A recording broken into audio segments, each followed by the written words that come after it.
This is love that cannot be shattered by loss, because it was always given with the full knowledge that it would one day end. Another fear that chains us is the fear of humiliation, the fear of being seen as foolish. The fearment. We tailor our lives to avoid the disapproval of others. We wear the right clothes, say the right things, pursue the right careers, all to avoid the sting of shame.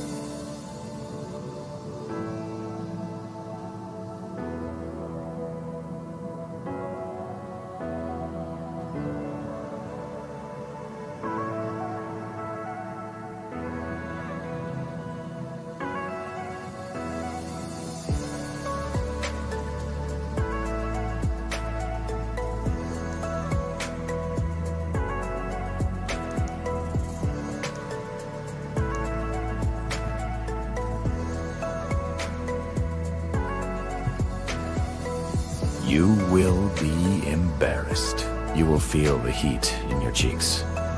And then the moment will pass. People will forget. They are too busy worrying about their own humiliations to remember yours for long.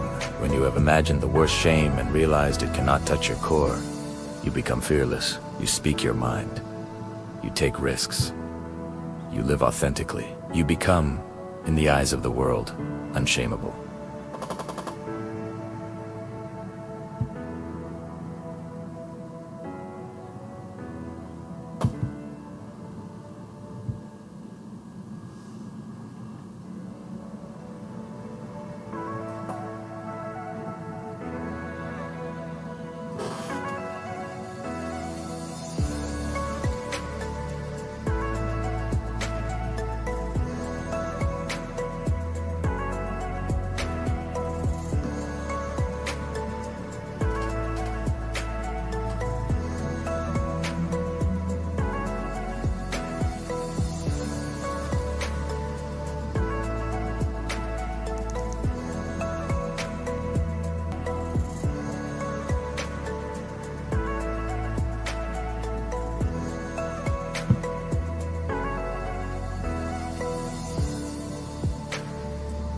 Without death, every moment would be infinite. Premeitdatio Malorum on death is called memento mori. Remember that you will die. Visualize your last day, not in a morbid way, but in a clarifying way. Imagine you have 1 year left. What would you do differently? What would you say? Who would you forgive? What risks would you take? Now imagine you have 1 month, 1 week, 1 day.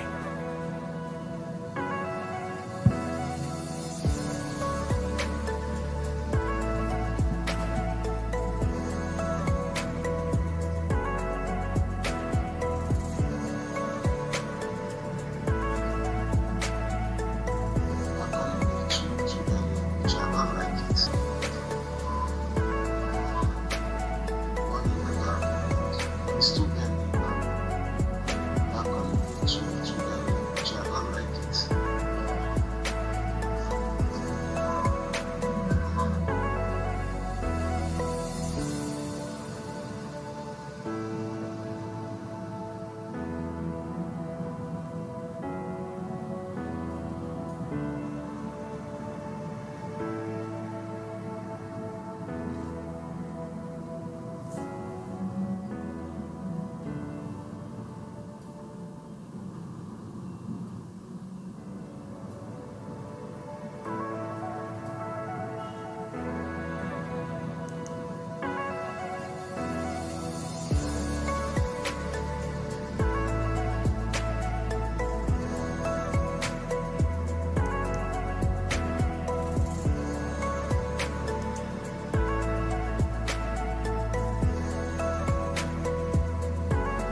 skip a meal, not to punish yourself, but to realize that hunger is temporary and survivable. Sleep on the floor for one night.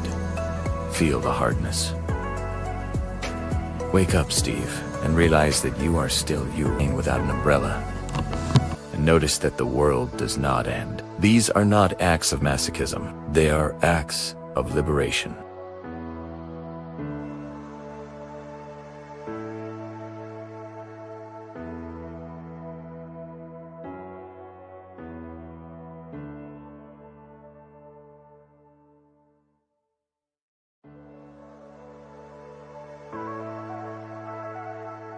Life is a series of ambushes. You wake up thinking you have a plan. You have your coffee. You have your schedule. You have your illusion of control. And then, without warning, the floor opens beneath you. Knock on the door. Most people spend their entire lives trying to build a fortress against the unpredictable. They chase money, thinking it will buffer them. They chase relationships, thinking someone will save them. They chase status, thinking it will protect them. But the fortress crumbles out. People leave. Status is fickle. And when the worst finally arrives, not if, but when, they are shattered.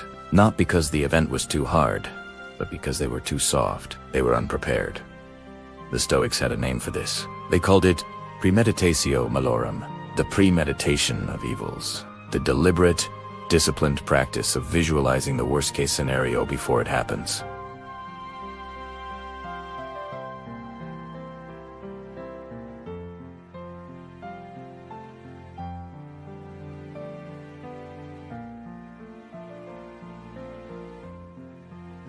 Cannot be broken and cannot be manipulated.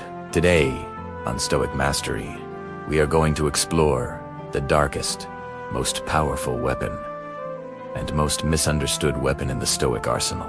We are going to learn how to sit with the worst that could happen and come out the other side.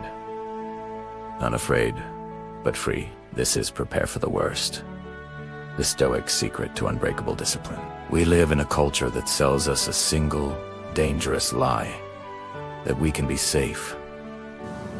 Insurance companies, security systems, savings accounts, gated communities, 5-year plans. We build our lives on the assumption that tomorrow will look a lot like today, only slightly better.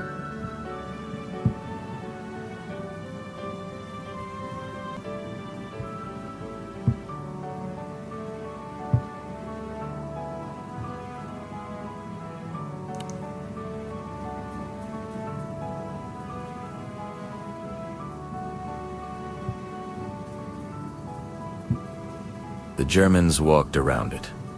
Every empire that thought it would last forever is now dust. If we are the exception, we act as if the laws of entropy, chaos, and fate do not apply to us. We are shocked, genuinely, deeply shocked when life does what life always does. It changes, it hurts, it ends. Seneca, the great Stoic playwright and advisor to emperors, knew this better than anyone. He wrote, "Nothing is ours, except time. And even time is borrowed." The first step in preparing for the worst is admitting a terrifying truth. You are not safe. You never were. You never will be. And that is not a reason to despair. It is a reason to prepare. Let us define our term. Premeitdatio Malorum is Latin for the premeditation of evils.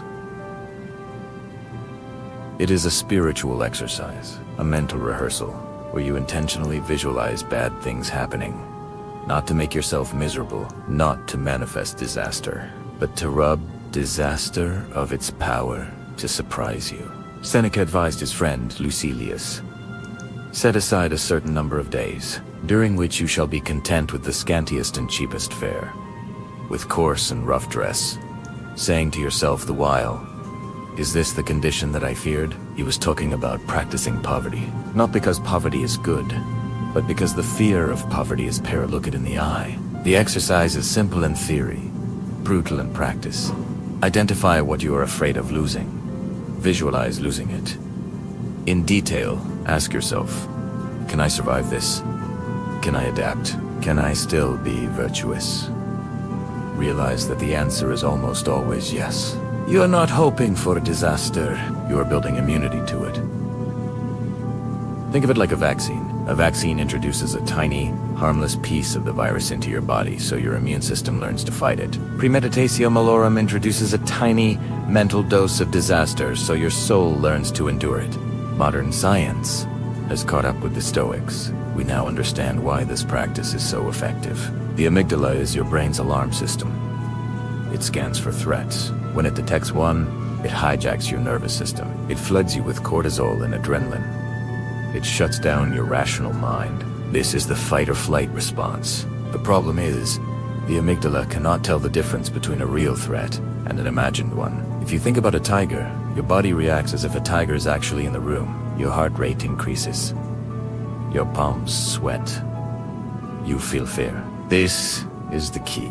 If imagining a tiger triggers the fear response, then imagining a disaster triggers the same response. And here is the magic. If you imagine the disaster enough times, your brain gets bored. This is habituation. The first time you visualize losing your job, it's terrifying. The 10th time, it's uncomfortable. The 50th time, it's just a thought. Your amygdala learns, oh, we've seen this before. Nothing actually happened. We can calm down. By the time the real disaster arrives, you've already lived through it 100 times in your mind. Your body does not panic. Your mind stays clear. You are not reacting. You are responding. This is unbreakable discipline. This is the secret.